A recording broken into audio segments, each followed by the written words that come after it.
Breaking news చూస్తున్నాం. తిరుమలలో భక్తుల రద్దీ ఒక్కసారిగా పెరిగింది. ఆదివారం కావడంతో భక్తులు అధిక సంఖ్యలో తిరుమలకు చేరుకున్నారు.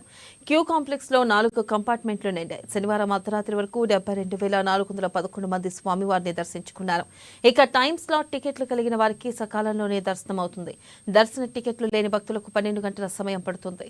అయితే ప్రత్యేక ప్రవేశ దర్శనం టికెట్లు కలిగిన వారికి 5 గంటల్లో దర్శనం లభిస్తుంది. సర్వదర్శనం టోకెన్లు కలిగిన భక్తులు నిర్దేశించిన సమయానికి క్యూ లైన్లోకి వెళ్లాలని టీటీడీ విజ్ఞప్తి చేసింది.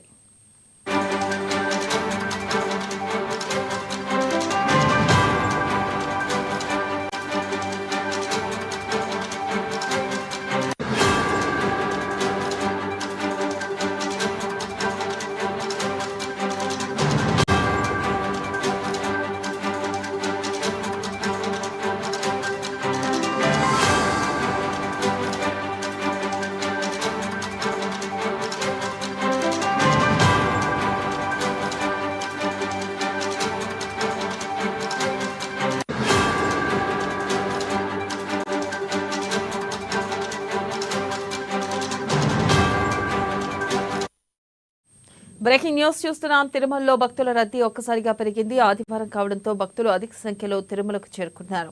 ఇక క్యూ కాంప్లెక్స్ లో 4 కంపార్ట్మెంట్లు నిండాయి. శనివారం అర్ధరాత్రి వరకు 72,411 మందిని స్వామివారిని దర్శించుకున్నారు. ఇక టైమ్ స్లాట్ టికెట్లు కలిగిన వారికి సకాలంలోనే దర్శనం అవుతుంది. దర్శన టికెట్లు లేని భక్తులకు 12 గంటలు పడుతుంది. ఇక ప్రత్యేక ప్రవేశ దర్శనం టికెట్లు కలిగిన వారికి 5 గంటల దర్శనం లభిస్తుంది. సర్వదర్శన టోకెన్లు కలిగిన భక్తులు నిర్దేశించిన సమయానికి క్యూ లైన్లోకి వెళ్లాలని టీటీడీ విజ్ఞప్తి చేసింది.